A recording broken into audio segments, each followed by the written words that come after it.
Well, welcome, folks, to a tremendously low tide here at Neka Bay. An opportunity for us to really delve into this hidden world here in Southeast Alaska, the intertidal ecosystem. So every day, pulsing with the moon's gravitational force, we have a high tide and low tide. The way tides work, the moon kind of puts gravitational pressure on Earth's water and creates a tidal bulge. Earth rotates through this tidal bulge. So when people say that the tide is going in and out, it's kind of a misnomer. It's kind of like how we say, you know, the sun rises and sets from a particular location where you stand. What's actually happening at a particular location is we're rotating in and out of this tidal bulge on either side of the Earth as we rotate gravitational pull from Earth's moon. You know, it's a lot more romantic and poetic to say like the tide's rising and falling as opposed to like, you know, at our particular location we're rotating in and out of the tidal bulge. Just like our, you know, our particular angle looking at the sun this moment, it's dropping below its local horizon. Like, you wouldn't say that at a romantic sunset dinner. So that's why as you rotate, you go through one high tide, one low tide, another high tide, another low tide every single day. When we're at the new and the new moon and full moon phases, we have these tremendous tidal swings. And that's what we're experiencing right now. We're just past a full moon. And so we have over a 20-foot tidal exchange today between our low and high tide.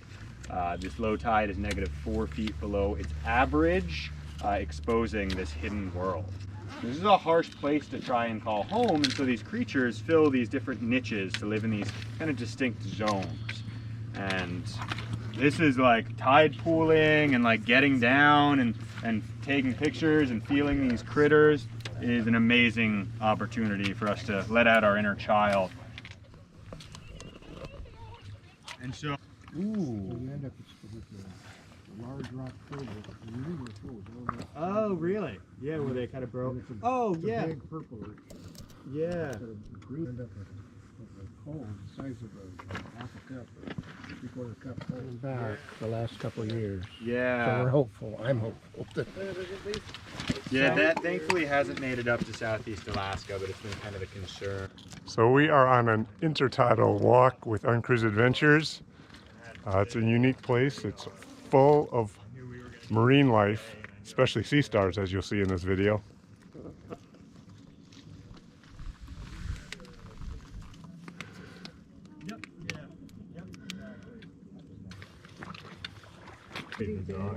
Or the snail is. Yeah, the moon snails are very large.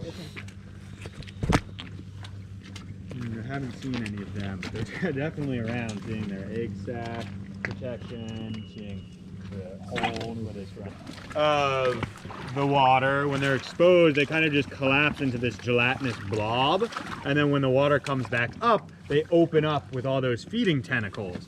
So you can see here, it's kind of hanging onto the rock. They implant themselves in one place and just kind of live in that area. Up here, so we'll kind of put it back in the water. So sometimes if they're mid-feeding, you'll see like a mussel right here, and their gelatinous stomach seeped into it, and then they suck it back in. So much stuff here. What does the terrain look like? Kind of get around here. Yeah, if you're comfortable, there's like a tide pool right here. This one's challenging to get to, but there's one right here of about 2 dozen sea stars. Stop, or unless they die. Normally underwater. Yeah, so this is kind of like this would be like an average low tide. It would come down to this area. So they can deal with being outside of the water for a good period of time. Yes, Yeah, how cool is this? Keep seeing these little fish bathe. Yeah. And then sucks it all back in. I need your hand. Right this. Get the little urchin? Yeah, the one urchin Little over to the sea star? right there. Urchin there. Yeah. Sea star, yeah. There are literally things on every single one. Yeah.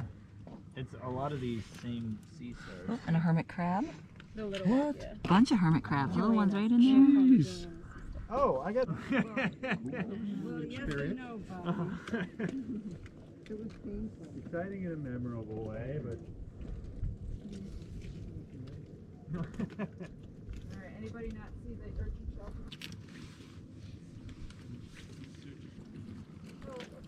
So we landed about an hour ago, and we probably came in on where it was shore right out there.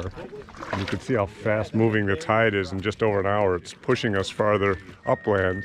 So we go from seeing all the sea stars and everything that live down here to a lot of different sort of marine life that lives in a different zone up higher. This is a pretty cool experience. It's something you should check out. You know about the hiking and the kayaking and things like that, but going on these shore walks in the intertidal zones are really special experiences. Kind of what we're doing, like flipping over big rocks, and they're looking. I haven't seen a lot of them.